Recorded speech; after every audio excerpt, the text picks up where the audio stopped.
Thomas Massie is trying, the Constitution's actually written, but he has to actually launch a bill.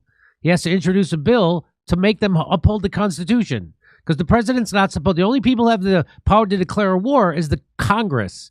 And Congress doesn't want to vote on it. But here's what Thomas Massie said. Sustained war with Iran will not stabilize the region. It's already ignited the region. It will radicalize new generations of terrorists, and it will send more swarms of refugees into Europe and the United States. Iran is not Venezuela. The Ayatollah was not a president. He was a religious leader from a region notorious for radical Islamists. And the United States and Israel turned him into a martyr. And in the process of doing so, we've already expended billions of dollars, and more solemnly, 6 American families must now lay to rest their sons and daughters. And for what? This administration can't even give us a straight answer as to why we launched this preemptive war. The president says we had to strike first because an Iranian strike was imminent. Meanwhile, the Department of Defense conceded there was no evidence of an imminent Iranian strike. Some told us this war was about nuclear weapons, but 6 months ago, we were assured our last strike on Iran decimated their nuclear program. So which is it? I think the most candid answer came from the Secretary of State, who told the press that Israel forced our hand and dragged us into this war. Again. And that truth is the very reason why it is Congress that must decide war. If American lives are to be risked and American blood is to be shed, that decision must be debated and voted on by the representatives of the American people. And that debate is meant to be arduous. And that vote is meant to be hard. I have a theory. I think my colleagues don't want to go on record because we have a terrible track record of meddling in the Middle East. They don't want their name associated with this when it doesn't turn out well. That's right. But Congress cannot be bothered with its constitutional duty because for many in this chamber, it's easier to simply allow someone else's sons and daughters to be sent to combat without their vote. And to be clear, we aren't even here to declare war today. All we're voting on is a war powers resolution to reassert the Constitution, that Congress must decide questions of war. And if Congress wants war, then the Speaker should hold a vote to declare it. Some say Congress authorizes war when we pay for it, when we pass the budget bill. Here's the problem. We haven't taken on the hard work of defining the mission for our sons and daughters who are going to fight. That's not in the budget bill. It never is. And to the men and women who are engaged in combat, I sincerely thank you, and I pray for your safety. It is for you that I wrote this resolution. It is for you that all of us are here on this floor working so hard to force this vote so that you will have a clear mission that you deserve, so that you will know when you achieve it, you can come home. And with that, I urge support for this resolution, and I yield back.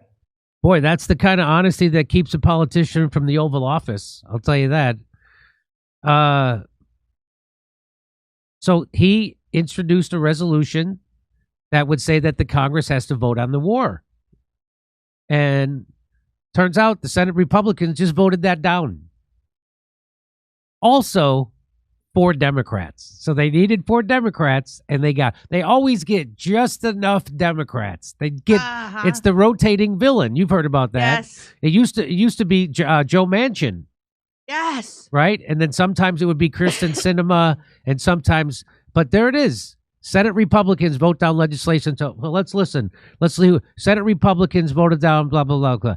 The legislation known as a War Powers Resolution failed on a 47-53 vote tally. The vote fell mostly along party lines. The Republicans, Rand Paul, voted in favor, and Democratic Senator John Fetterman of Pennsylvania voted against it. No kidding. You mean the puppet of Israel voted against this? Okay.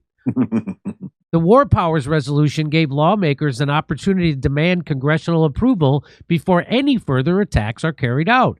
The vote forced them to take a stand on a war shaping the fate of the U.S. military members, countless other lives, and the future of the region. Today, every senator, every single one, will pick a side, said Chuck Schumer. Do you stand with the American people who are exhausted with forever wars in the Middle East, or stand with Donald Trump and Pete Hegseth as they bumble us head first into another war? Now, Chuck Schumer already knows that the vote is going to go in Israel's favor, which he's allowed to say. That's why he's allowed to say this stuff. So he already knows the outcome of this vote before they have it. He knows how it's going to go. And so that's why he's allowed to posture. That's what this is. Because there's no bigger dupe to Israel than Chuck Schumer. Maybe Trump. Maybe Trump. Senator John Barrasso, second in Senate Republican leadership, said during the debate that GOP senators were sending a message that Democrats are wrong for forcing a vote on the War Powers Resolution. Democrats would rather obstruct Donald Trump than obliterate Iran's national nuclear program. Holy cow. Wow. So, guess what? The House also rejected it. So Thomas Massie's resolution, House narrowly rejects Iran War Powers Resolution in test of Trump's threat. So that's it. The House rejected a resolution Thursday to curb President Donald Trump's powers in the Iran war, an early sign of unease in Congress over the rapidly widening conflict that is reordering U.S. priorities at home and abroad. It's the second vote in as many days after the Senate defeated a similar measure. Lawmakers are confronting the sudden reality of representing wary Americans in wartime and all that entails, with lives lost, dollars spent, and alliances tested by a president's unilateral decision to go to war with Iran. While the tally in the House, 212 to 219, was expected to be tight, the outcome provided a clarifying snapshot of political support for the opposition to the U.S. Israel military operation and Trump's rationale for bypassing Congress, which alone has the power to declare war. Meaning, okay, the War Powers Resolution failed in a vote of 212 to 219 with just two Republican, Thomas Massie and Warren Davidson of Ohio, supporting it. Four Democrats join the Republicans in a post, so they get just as many as they need.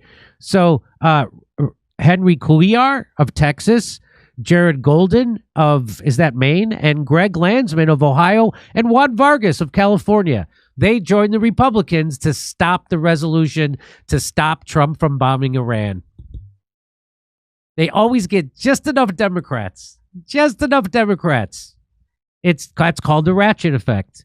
Congress failed to reassert its war power. No, I don't think that's called the ratchet effect. Congress failed to reassert its war powers over the executive, even though that's called the rotating villain. That's what that's called.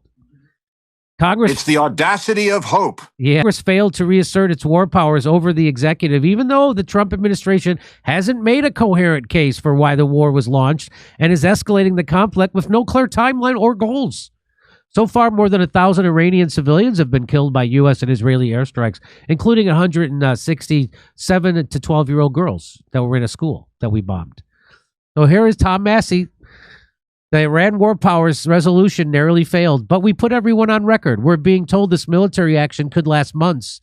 That's the exact circumstance in which the founders intended for Congress to authorize war, but sadly, we've now abdicated that responsibility. That's exactly. And here, want to hear an asswipe? Here's Senator Kevin Kramer.